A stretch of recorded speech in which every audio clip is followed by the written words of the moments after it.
I want to talk a little bit about the equipment you'll want to be using as we're doing all this. If you haven't figured out yet, you have a layout pencil that was in your kit, okay? It's a really, really dark pencil, right? So it's a little darker than what you would use for a 6B. It's an extra black pencil. It's a good idea to have this sharpened such that you have a really, really long lead on it, right? So I use an X-Acto knife to do that.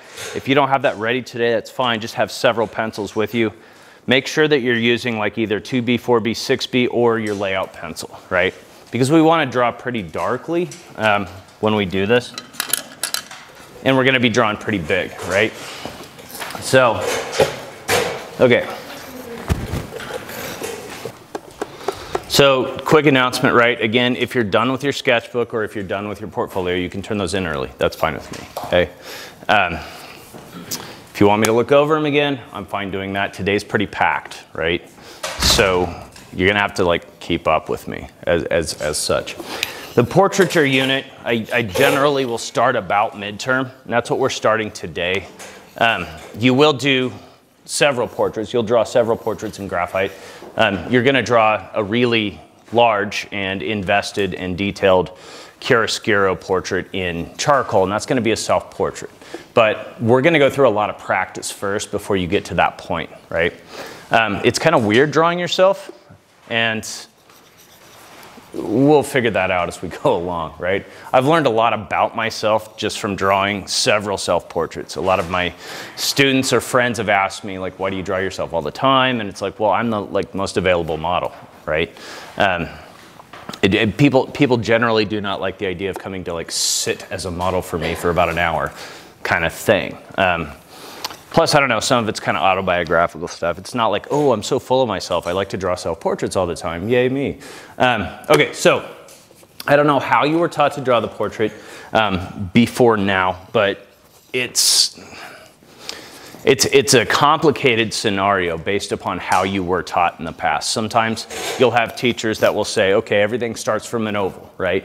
Or you'll have teachers that say, we maybe need to start with the circle and then we need to add a little bit more to it, okay? If any of this sounds familiar to you.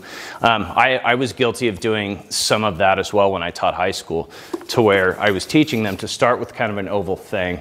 And then I would say, okay, now just roughly work it into thirds. And then what happened all the time was that my students were drawing their eyes way up high on the head.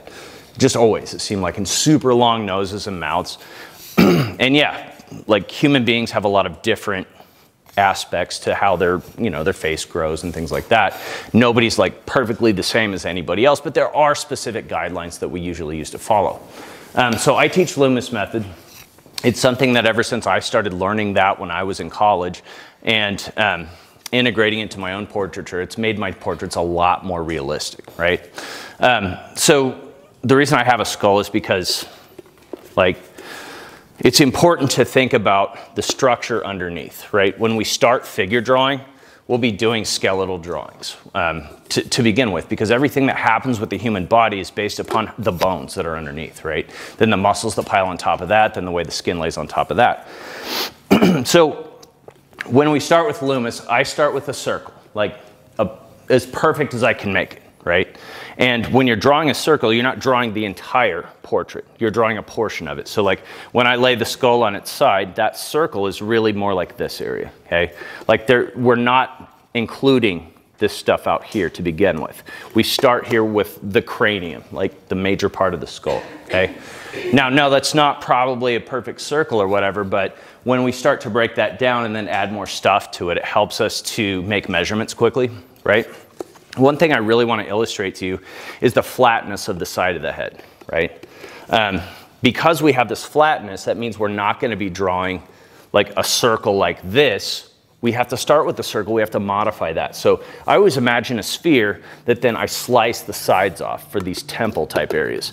So like right in here, right?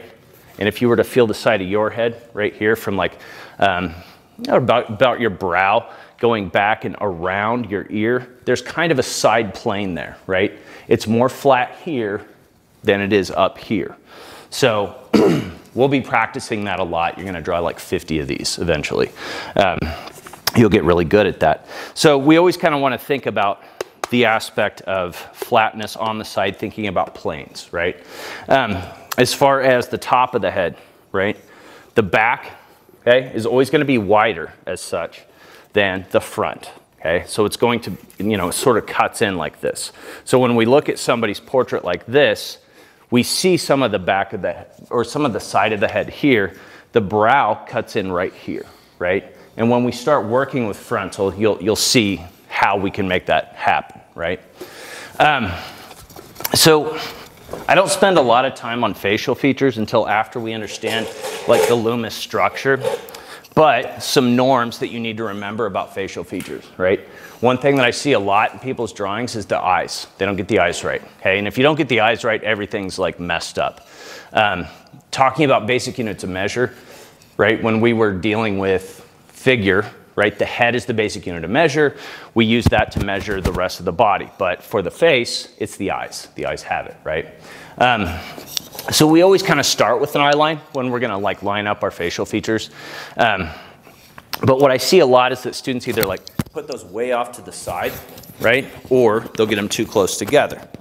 And the way that works is you always have like one eye space in between both of your eyes. So if you take like your pincher finger and your thumb, go ahead and measure it. Yes, you would do this.